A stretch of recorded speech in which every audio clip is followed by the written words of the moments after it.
Adelante, sí, sí. Hola, buenas tardes.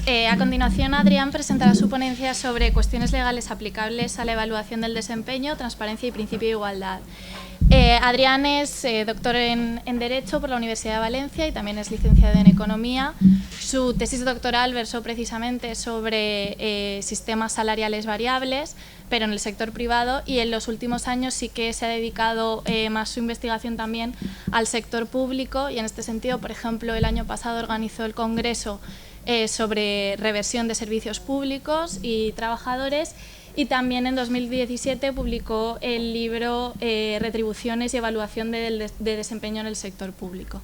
Así que, cuando quieras. Bueno, muchas gracias por la presentación y bueno, efectivamente esta es la otra pata, como muy bien ha dicho Josep Vicent, que es decir, que pues están hablando de instrucciones, están hablando de reglamentos, de cómo modifican, cómo establecen la carrera profesional a través de un reglamento. Claro, todo esto al final son actos administrativos y todos tienen que estar conforme a la legislación vigente, entonces siempre es necesario conocer, pues eso, cuál es la normativa aplicable. Hay muchísimas cosas que podríamos hablar sobre cuál es la normativa aplicable o qué criterios tienen pues eso, que cumplir. Por ejemplo, ha salido, ¿no?, las leyes de presupuestos, la contención de gastos.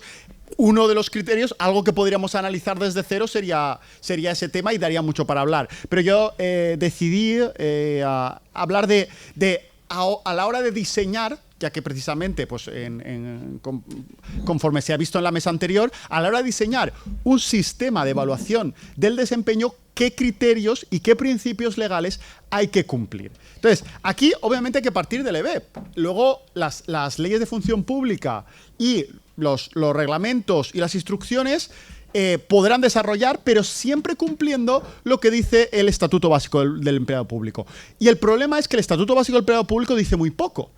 Porque el estatuto, efectivamente, al ser básico, establece solo unas líneas de actuación, que además en muchos casos ni siquiera han sido desarrolladas, o incluso, pues eso, como aquí, que en la Generalitat Valenciana puede haber sido desarrollado, luego hace falta mayores, pues eso. Primero se excluye a los entes locales, pero en cualquier caso es que aunque no se excluyera, haría falta seguir desarrollando en reglamentos instrucciones, pero siempre cumpliendo estos principios básicos. Y aquí el problema está en que los tribunales siempre van a decir que una reglamentación inferior está incumpliendo estos principios básicos y por tanto la reglamentación es nula.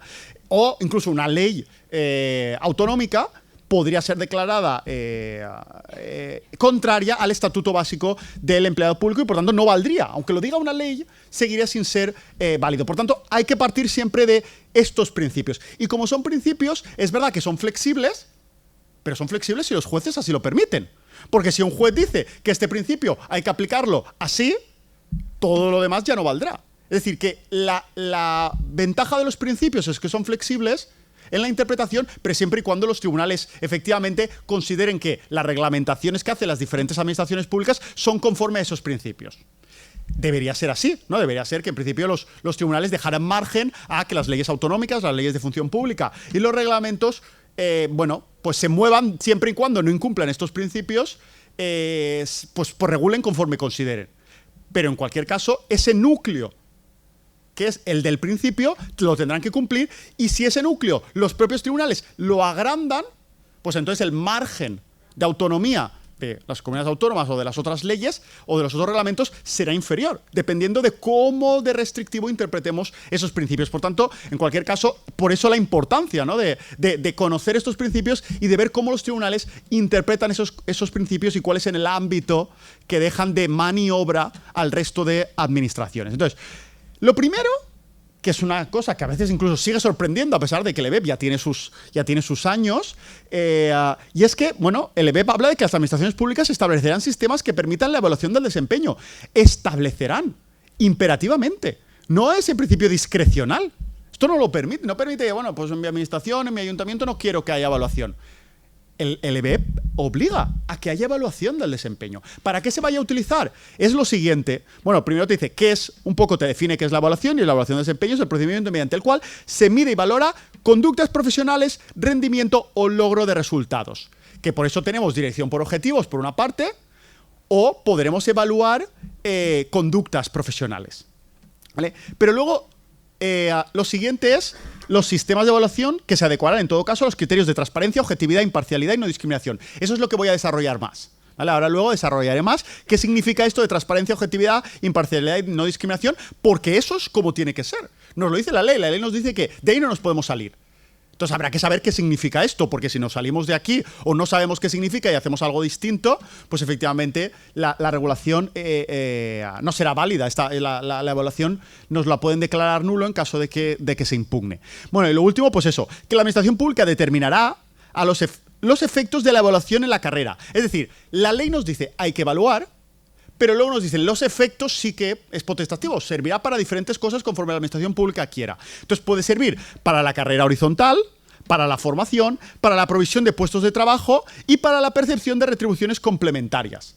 Es decir, ahí el margen de beneficio es bastante. Hay que evaluar. ¿Qué hacemos con esa evaluación y para qué la usamos? Ahí sí que va a tener más margen de la propia administración. Pero evaluar hay que evaluar. Y hay que evaluar conforme a los principios de transparencia, objetividad, imparcialidad y no discriminación. ¿Vale? Entonces, bueno, pues aquí los tenemos, los principios que debe cumplir, que es lo que voy a hablar ahora. Toda evaluación, con independencia de para qué usemos esa evaluación, pero los principios van a tener que ser el de transparencia, el de imparcialidad y no discriminación y el de objetividad, que está relacionado con el artículo 14 de la Constitución del principio de igualdad, o al menos así lo veo yo. Entonces, bien, respecto al principio de transparencia, esto, en mi opinión, recoge dos garantías. La primera es la obligación de la Administración de dar publicidad activa a ciertos contenidos, publicidad activa. Esto quiere decir informar a todos los trabajadores de la administración pública de ciertos contenidos. ¿Qué contenidos? Ahora luego los vemos. La otra garantía es el derecho de los empleados a participar en el proceso de elaboración del sistema.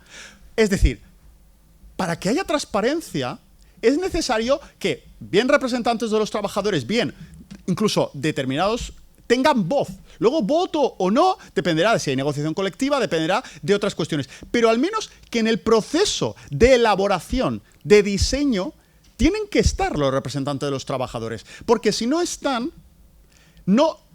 Es decir, falta transparencia. ¿Cómo se ha llegado a esta opción? ¿Por qué se ha diseñado de esta manera la evaluación de desempeño y no de otra? La única manera de saberlo es haber estado en el proceso. Si no estás en el proceso, estamos incumpliendo el principio de transparencia.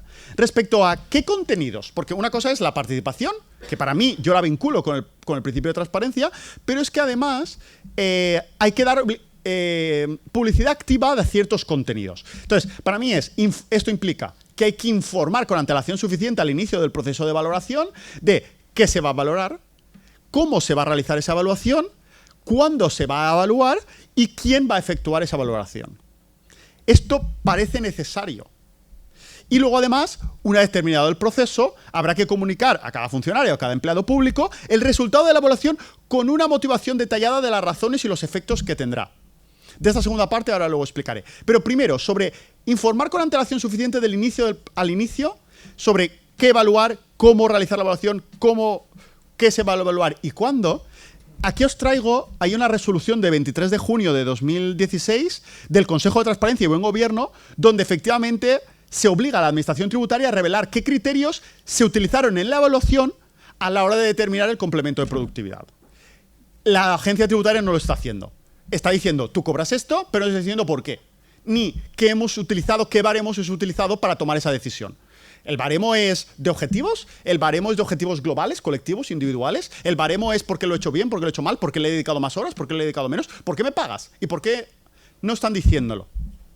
Y esto, obviamente, Gesta, el sindicato, lo impugnó, lo solicitó ante el Consejo de Garantía. El Consejo de Garantía le dio la razón, pero aún así la propia administración pública, es decir, la agencia tributaria, no cumplió. Dijo, no, esto aquí se ha equivocado, el Consejo de Transparencia claramente se ha equivocado, así que voy a impugnarlo ante los tribunales.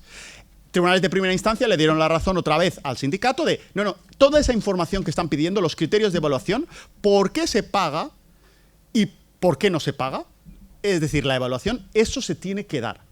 Se lo tienen que dar al sindicato y los propios trabajadores tienen que ser conscientes. La primera instancia, aún así la agencia tributaria dijo, no, este juez de primera instancia se ha equivocado, vamos a recurrir, y la Audiencia Nacional le volvió a dar la razón al sindicato. Entonces, ahora estamos en ese punto. La agencia tributaria sigue sin Esto empezó en 2016. En 2018, la Audiencia Nacional del Contencioso Administrativo dice que efectivamente esos criterios tienen que ser públicos, lo tienen que poder ver y conocer los propios trabajadores y funcionarios, pero ha impugnado el tribunal, la agencia tributaria, una vez más, ante el Tribunal Supremo, y el Tribunal Supremo pues tomará la última decisión. A lo mejor nos vamos a Europa o al Constitucional, no está muy claro cuánto va a seguir la agencia tributaria retrasando, bueno, sí, es decir, impugnando este tipo de cuestiones, pero parece ser que por ahora todos han dado la razón de que sí, que efectivamente es necesario que todos esos criterios tengan que estar públicos, ¿vale?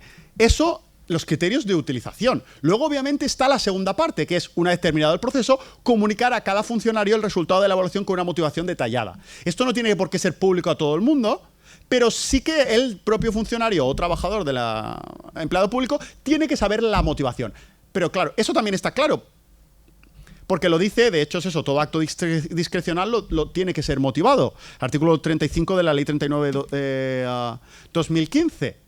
La nueva 3092, ¿no? Para que nos entendamos. Entonces, aquí la cuestión es que tiene que ser motivado, ya lo sabemos, pero ¿cuál es el grado de motivación? ¿Qué se entiende por motivado?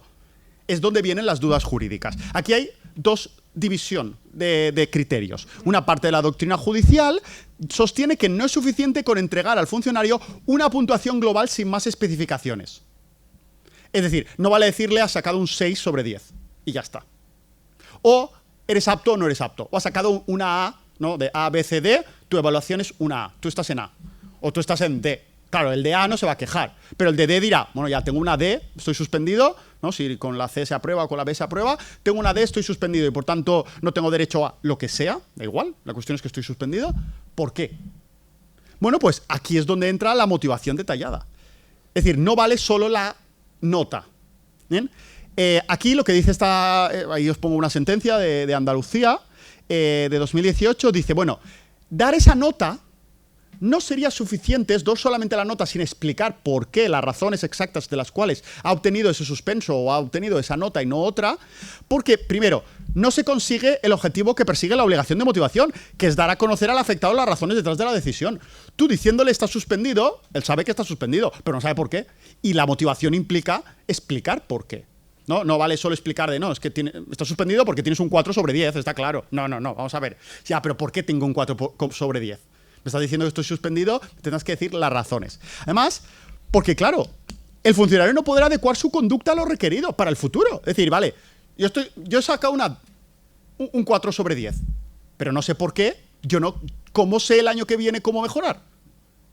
Es necesario decirlo. Y luego, porque crea indefensión. Una de las razones básicas, y esto viene desde que se inventaron las decisiones discrecionales por parte de la administración pública, claro, si no le decimos por qué está suspendido, ¿qué impugna? ¿Impugna una nota? He sacado un 4 sobre 10, pero en la demanda ¿qué pongo? Es decir, ¿qué ha pasado aquí? ¿Cómo me defiendo yo, ¿no? Entre los tribunales? ¿Cómo puedo impugnar esa valoración? Entonces es necesario motivar detalladamente. Sí que es cierto que otra parte de la doctrina ha admitido la puntuación sin más como suficiente como motivación de la resolución. Pero yo creo que, bueno, y eso es lo siguiente que va a decir, que en mi opinión, aquí hay doctrina un poco contradictoria, en mi opinión, un número sin más no consigue el objetivo del precepto, que es evitar la arbitrariedad. Claro, si lo que queremos es que el evaluador evalúe correctamente, si le permitimos que simplemente diga está suspendido y no que dé sus razones, más fácil será que el propio evaluador sea arbitrario, de si nadie me va a pedir explicaciones, yo puedo con mayor facilidad ser arbitrario. Luego, además, evitar la indefensión, que es lo que ya hemos contado. Y bueno, y al final, que no, metodológicamente, además, es que es correcto explicar, porque si no, ¿cómo va a mejorar el trabajador si no le explicamos qué ha hecho mal? Entonces, con independencia de la legalidad, metodológicamente, lo más correcto para conseguir una mejora del desempeño de los trabajadores es informarle de qué ha hecho mal y cómo mejorar. Entonces, una interpretación teleológica del propio sistema, de qué significa transparencia y qué significa evaluación, nos lleva a la conclusión de que es necesario que la motivación sea expresa, clara, exhaustiva y suficiente. Y por tanto, no es bastante simplemente un numerito, o una A, una B o una C. ¿Vale? Bueno, respecto a la otra parte, la segunda parte del principio de transparencia, hemos dicho la garantía de que los trabajadores participen en el propio diseño, porque al participar están viendo cuáles son las razones, al participar tienen conocimiento claro de cuál es la toma de decisiones, que es parte del principio de transparencia. Bueno, en cualquier caso hay que decir que además de que lo diga el artículo 20 del EBEP, pues eso, el 37K del EBEP también la participación de los representantes sindicales es obligatoria, ¿no? En estos procesos, en los procesos de elaboración del sistema, al menos es mi interpretación. La siguiente es el siguiente principio de imparcialidad y no discriminación. Yo le he cambiado el orden a la ley, pero lo he hecho porque quiero dedicarle más tiempo a la tercera parte. Y por eso lo he dejado al final, el principio de objetividad. No precisamente porque me parezca menos importante, a mí me parece el más importante y lo he dejado en tercer lugar. Entonces, el principio de imparcialidad y no discriminación, bueno, lo primero, está claro, la definición la tenemos todos clara, que implica la falta de designio anticipado o la prevención de trato a favor de alguien o contra alguien. Es decir, los sesgos del evaluador. Esto es lo que nos está diciendo la imparcialidad. Los sesgos de te odio por lo que sea, ¿no? El evaluador no le gusta a un trabajador por ciertas razones y por esas razones que son distintas a que lo haga mal, etcétera, a su conducta profesional, le va a poner una mala valoración. Esto no está permitido. Y además de eso, de que, bueno, ni tratos a favor, ni amiguismos, ni razones políticas, ni ningún otro están permitidas. Sobre cuáles son los sesgos de la evaluación y cómo evitarlos, podríamos dedicar muchas horas y por tiempo no me da tiempo y de hecho ya tomé la decisión consciente cuando hice el PowerPoint de no ponerlo porque vamos, yo creo que no me iba a dar tiempo y prefiero dedicarle más tiempo a otra cosa, pero que en cualquier caso los sesgos son muchos y tiene la obligación la administración de asegurar que el evaluador no tenga esos sesgos y no caiga en esos sesgos, porque si caen esos sesgos estaríamos incumpliendo en el principio de imparcialidad. A la vez, bueno, lo de no discriminación es un recordatorio de la imposibilidad de justificar diferencias basadas en estereotipos históricos, raza, sexo, religión, orientación sexual, inclinación política, sindical, etcétera. Pero bueno, esto es algo que ya está en la Constitución y que ya lo sabemos, no haría falta que el EBEP lo repitiera, pero en cualquier caso lo repite. Por eso lo digo de recordatorio, ¿vale? Pero esto no habla solo de no discriminación, habla de imparcialidad y eso implica más cosas que ya digo que no me da tiempo ahora a explicar. Lo que sí que voy a tener tiempo, y es a lo que quiero dedicarle más partes, a este principio de objetividad. La evaluación tiene que ser objetiva y la decisión tomada de tienes una nota o tienes otra dentro de la evaluación tiene que ser objetiva. Pero claro, muchas veces es decir, la evaluación implica cierta subjetividad, porque todos somos humanos, ¿no? Entonces, y de hecho, aquí os traigo las tres posibilidades, ¿no? Cuando hablamos de teóricos de la evaluación del desempeño, es decir, de los expertos de recursos humanos, pues entonces nos dicen, bueno, se puede evaluar tres cosas: los resultados, las conductas y las personalidades. Lo que ya sabemos es que las personalidades aquí no vamos a poder evaluarlas. ¿Por qué? Porque el propio EBEP nos dice. El EBEP nos dice que conductas o resultados. Vale. Entre esas dos tenemos los resultados, que son objetivos, pues, es decir, ¿cuántos expedientes han salido? Pues se han cuñado 80 papeles. Pues esos objetivos son 80 papeles. Eso está muy claro. Pero cuando evaluamos una conducta, esto ya no es tan objetivo, porque no es un resultado manifiesto. Entonces, la externalización de esas capacidades a través del comportamiento y de las actitudes son subjetivas. ¿Cómo lo percibe el evaluador? Es decir, desaparecer la evaluación desaparecer la subjetividad parece imposible. Pero, entonces, ¿por qué nos permite el EBEP que evaluemos conductas, pero a la vez nos dice, y actitudes, y aptitudes, pero luego nos dice que tiene que ser de manera objetiva? ¿Esto qué quiere decir? Parece una contradicción. Bueno, y aquí es que, bueno, hay que interpretar. ¿Qué significa objetivo? ¿Qué quiere decir que hay que cumplir con el principio de objetividad? Bueno, lo primero es posible que se refiera solo a evitar arbitrariedades, por tanto la subjetividad vale, pero las arbitrariedades no. Esto es lo que ocurre en muchos casos en el sector privado. ¿Por qué? Porque en el sector privado la subjetividad es válida. Allí no hay, el Estatuto de los Trabajadores no dice en ningún momento que la contratación tiene que ser objetiva, que los bonus se tienen que pagar objetivamente. No, lo que te dice es interdicción de la arbitrariedad. O sea, porque la arbitrariedad va a estar prohibida porque lo dicen los tribunales, y prohibición de las discriminaciones. Tú no vas a poder contratar o dar un bonus por razones discriminatorias. Pero eso no es lo que pasa en el sector público. En el sector público, con independencia de que haya estereotipos históricos o no, aún así se tiene que tratar igual a todos los ciudadanos. Pero claro, tratar igual a todos los ciudadanos, ¿qué significa? Que si los tratas diferentes, tendrá que estar objetivamente y razonadamente motivado la diferenciación, ¿no? Por eso los procesos de selección son con un concurso de oposición o una oposición. ¿Por qué contratas a uno y no a otro? Bueno, pues que uno en la oposición lo hizo mejor que otro. Ese es un criterio objetivo y razonable, así se ha entendido por la jurisprudencia. Pues esto es lo mismo. Es decir, aquí habrá que evaluar, y esa evaluación tendrá que ser con procedimientos que metodológicamente garanticen la objetividad. Entonces, esto no quiere decir que sea imposible utilizar criterios subjetivos, se pueden utilizar criterios subjetivos, pero es necesario justificar objetivamente esa desigualdad de trato. Entonces, lo primero que hay que tener en cuenta, y esto es lo que nos dice el Tribunal Constitucional, es la doctrina clásica, ¿no?, para poder diferenciar, solamente existirá desigualdad en una misma situación de hecho, en situaciones idénticas. Claro, si estamos hablando, ¿no?, que hay trabajadores en una sección, pues eso, unos son policías locales y otros son de la agencia tributaria, pues obviamente tiene sentido, ¿no?, que como son dos cuerpos distintos, no son situaciones de hecho idénticas. Y por tanto, ahí no se aplicaría. Pero luego incluso cuando sí que estamos ante situaciones de hecho idénticas, pues dentro del mismo cuerpo, ¿no?, dentro de los A1 o dentro de la misma categoría profesional y con las mismas funciones, ahí, si los tratamos distinto, tendrá que haber una justificación.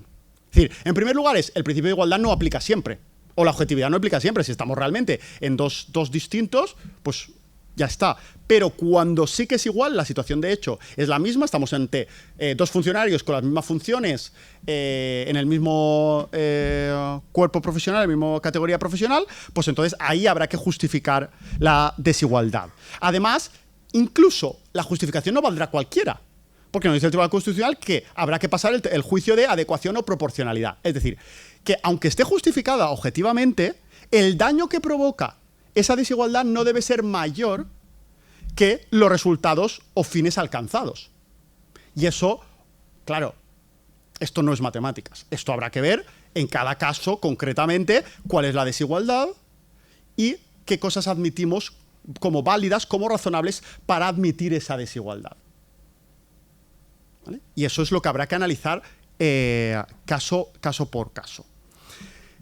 Aquí importante, la objetividad funciona en dos ámbitos distintos. La primera es que para que se cumpla el principio de objetividad, cuando hagamos las instrucciones, cuando se haga la reglamentación, todos los trabajadores en igual situación de hecho deberán tener derecho a participar del mismo sistema de evaluación.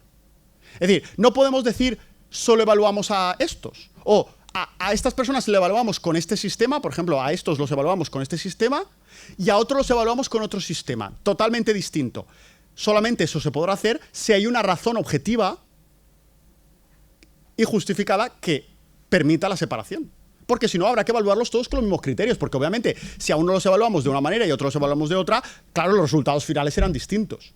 Pero es que a lo mejor el problema no está en el final, sino en el inicio. Es que hemos diseñado distintos modelos de carrera profesional o de evaluación para personas que por su situación de hecho deberían tener la misma carrera profesional, la misma sistema de evaluación.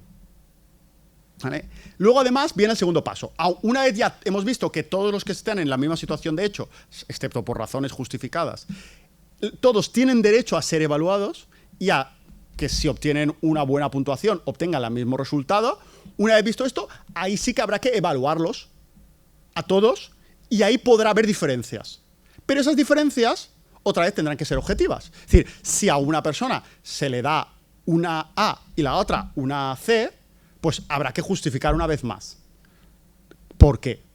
¿Bien? Entonces, es decir, que todos los evaluados que hagan lo mismo en el mismo contexto deben estar sometidos a los mismos criterios, mismo orden y la misma posibilidad de observación. Eso también es importante, incluido lo de la posibilidad de observación, porque si no, habrá funcionarios que puedan decir, no, claro, es que a mí me has puesto una mala nota, pero es que tu evaluador es que estás en otro edificio. Y es que a los del otro edificio, casualmente, todos tienen una A, y nosotros que estamos en otro edificio distinto, de aquí te pasabas una vez cada 4 meses, a nosotros nos has puesto una nota inferior. Claro, las mismas posibilidades de evaluación. Es decir, que aquí el principio de objetividad incluye a cosas tan nimias como es, bueno, es que el evaluador tiene que, efectivamente, poder analizar esas situaciones que queremos que le ponga una nota a uno u otro con las mismas oportunidades. Y de esto hay sentencias que dicen, no, es que aquí el evaluador no consiguió, realmente no tuvo suficiente contacto con estas personas como para luego ponerle una nota. Y claro, si le estás poniendo una nota mala, esa persona, obviamente, impugnará, y si puede demostrar que hubo un desequilibrio entre los niveles de observación de unos y otros, pues dirá que efectivamente ahí ha habido una razón no objetiva para tomar esa decisión. Entonces, esto es pues eso, importante. Bueno, entonces, al final, bueno, yo creo que es eso, que al final es que corresponde a la administración demostrar que las diferencias de los resultados de la evaluación son objetivas, razonadas y proporcionadas. Esto quiere decir que va a tener que estar siempre motivado, además. Y la administración está obligada a realizar una evaluación con parámetros objetivos y no sobre juicios subjetivos u opiniones insuficientemente fundadas. Es un poco todo lo que estamos viendo. La subjetividad, porque ya hemos dicho que la subjetividad puede existir, debe estar fundada en criterios y métodos previamente establecidos. Hay que establecer los métodos y esos métodos tienen que ser transparentes. Todo el mundo tiene que poder verlos y conocerlos. Y se deberá realizar la evaluación sobre conductas externas realizadas por el trabajador. Y no por rasgos, obviamente, de personalidad. Eso ya lo sabemos, pero esas conductas externas tienen que estar justificadas de pasó esto el día tal, en tal momento. Por eso tienes una valoración negativa, porque pasó esto en tal momento, en tal, etcétera. Bueno, yo creo que esto es la llamada objetividad científica de Joseph Bissant, que él lo comenta en más de un momento, y él dice, bueno, es que la objetividad científica y la objetividad legal están separadas. Y efectivamente, están separadas, pero yo creo que deberían ir juntas. Es decir, cuando algo científicamente, es decir, por los expertos en esta materia, dicen que esto es objetivo porque esta es la máxima objetividad que se puede alcanzar, eso los jueces deberían entender. Bueno, pues esto es lo que nosotros tenemos, estos criterios que dicen los expertos de recursos humanos son los que nosotros tenemos que comprobar. Si en este caso la administración pública, ha cumplido todos estos objetivos, ha cumplido todos estos metodológicamente correctos, todos estos ítems, entonces deberemos dar por válida el resultado. Si no ha cumplido estos ítems, entonces los descartaremos. Esto es lo que hace en Estados Unidos la jurisprudencia. La jurisprudencia, allí está la Equality Act, ¿no? De que básicamente allí no es como la discriminación en Estados Unidos no es como en España. En España la discriminación solo existe por las razones tasadas del artículo 14 de la Constitución. En Estados Unidos tú puedes demandar por discriminación por cualquier cosa. Y el tribunal deberá decidir si ha habido discriminación o no. Aquí, en el sector privado, la discriminación solo es por las razones tasadas, pero en el sector público, efectivamente, por cualquier desigualdad, porque lo que se aplica no es el principio de no discriminación, sino que se aplica el principio de igualdad, cualquier desigualdad, sea por la razón que sea, porque una persona es más alta que otra, o sea, por la razón que sea, esa desigualdad tiene que estar objetivamente fundada. Tiene que haber una razón detrás, porque si no, vulnerará el principio de igualdad. No es como en el sector privado. Entonces, yo creo que lo que hay que llegar a la conclusión de que, y eso es lo que hacen en Estados Unidos, si la empresa está cumpliendo ciertos ítems, entonces el resultado deberemos darlo por válido. Si no hace esto, habrá que entender que la evaluación fue subjetiva, sin criterio objetivo ninguno, y por tanto es ilícita, ¿vale? Entonces, ¿cómo debe realizarse la evaluación, de acuerdo, en mi opinión, para que sea válida conforme a la objetividad? Es decir, que haya objetividad. Esto, ya digo, y aquí ya paso al plano de aquí no es una cuestión de que haya sentencias, es una cuestión de que yo cojo la doctrina internacional, lo que se hacen en otros países, lo analizo y esas sentencias las traigo adaptadas aquí, porque me parece que aquí podría ser una buena solución. Es decir, que si se cumplen estos criterios, el juez debería comprobar que se cumplen estos criterios. Si se cumplen estos criterios, darla por válida. Que no se cumplen estos criterios, entonces decir que es subjetiva, ¿vale? Entonces, lo primero, es decir, cuando se hace una evaluación, se debería partir de que el evaluador no debería recoger solo experiencias propias, sino que debería recoger información indirecta, fuentes de distintas opiniones al propio superior jerárquico, por ejemplo, a compañeros de trabajo, a otros jefes, a subordinados, incluso a los ciudadanos. Recoger información de todos. Segundo, la autoevaluación. Es importante permitir la opinión del trabajador. Precisamente porque si la opinión del trabajador y la opinión del evaluador son totalmente distintas, una red flag, ¿no? Una bandera roja. Algo está pasando. Entonces, esto es importante. Además, esto permitirá objetivizar la conclusión, el resultado final. Luego, que haya un plan de acción. Lo del plan de acción a mí me parece muy importante y además está vinculado con la motivación que hablábamos hace un momento. Es decir, hace falta una existencia de una descripción previa de lo que se espera del empleado.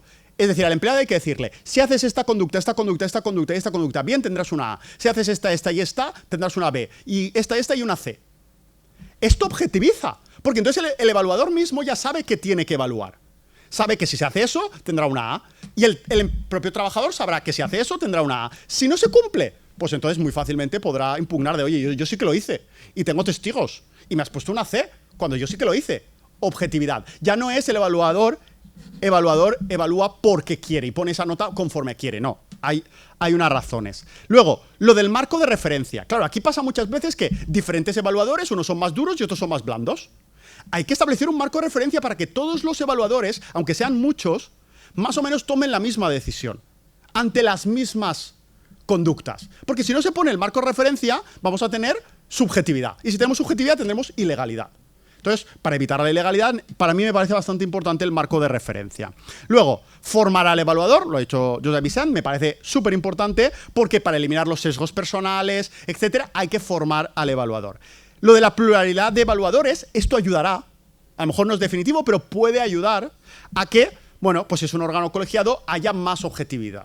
Bueno, así es tradicionalmente con la oposición se ha hecho con tribunales. No se deja a una única persona para que decida a quién contratamos como funcionario o no. Se hace. ¿Por qué? Porque se ha entendido históricamente que eso ayuda. Y luego lo del diario de comportamiento. Esto también es muy importante. El evaluador va a tener que justificar con unas conductas concretas, con unas fechas concretas. Para eso necesita un diario. Es decir, el evaluador va a tener que observar la conducta del evaluado durante todo el año y pues hace un diario de tal día pasó tal día pasó tal día pasó tal, y eso es lo que luego le va a servir de base para la justificación. Si hay esto, es más probable que efectivamente se llegue a una conclusión, una evaluación objetiva. Si no se hace esto, se hará una evaluación no objetiva. Ya digo, repito, esto es lo que en Estados Unidos se utiliza. La jurisprudencia de Estados Unidos, los jueces dicen esto. Si en una evaluación se ha seguido todos estos pasos, o la mayoría de esos pasos, en ese caso es objetiva. Si no, es subjetiva y por tanto nula. Discriminatoria allí, aquí diríamos no objetiva, subjetiva y por tanto contraria al EBEP. Bien, ya digo, eso sería, porque aquí no hay jurisprudencia en este sentido suficiente, aunque sí que hay algunas cosas, y las cosas que hay van por esta línea, ¿vale? O sea que tampoco es que aquí en España no tengamos nada, lo que tenemos aquí va en esta línea. Y nada, simplemente para concluir, bueno, que obviamente lo que haría falta es eso, actualizar las leyes de función pública con este mandato del EBEP, que al final lo que pretendía el legislador, y es los que sobre todo hay que tener en cuenta, es corregir las malas prácticas que bien para ascensos, bien para complementos de productividad, es decir, se concedían sin previa evaluación de la conducta. Y eso es lo que quiere evitar el EBEP, por eso es imperativo, hay que evaluar. Hay que evitar lo que quería y esto es muy importante, lo que quería el legislador es evitar la desnaturalización del complemento de productividad, es decir, esto de que se paga productividad, ¿por qué? Porque le dedicas más horas. No, esto no es productividad. Es decir, es porque lo has hecho mejor. Se pagan estos tipos de complementos porque hay una evaluación previa y no porque es costumbre. No, pero es costumbre y eso es verdad que en derecho del trabajo en el sector privado eso crea una condición más beneficiosa, pero es que en el sector público estamos hablando del dinero de todos, en el que sí es costumbre, pero eso no quiere decir que no pueda la administración decir, bueno, hay que evaluarlo. Es verdad que he creado una costumbre y bien o ampliando o bien de otras maneras hay que buscar la manera de vincular efectivamente bien la retribución, bien la carrera horizontal, bien lo que sea, a esa evaluación. Y nada, y pues eso, para ello tiene que tener un plan o bien por objetivos o unas medidas de rendimiento previo y luego evaluar al personal para determinar el grado de cumplimiento de esos objetivos y de ese desempeño. Es decir, esto es lo que yo creo que quiere el EBEP y para eso, pues bueno, hay que poco a poco, ¿no? Porque claro, es que en 2007 llegó la crisis y era muy complicado implantar ninguna de estas cuestiones y más si tienes que incrementar el volumen, la masa salarial, todo eso se impidió y entonces ahora es cuando surge la oportunidad de bien carrera profesional horizontal, bien complementos de productividad, bien de otras maneras, conseguir vincular de alguna manera esto con la evaluación. Y nada, y con esto termino. Muchas gracias.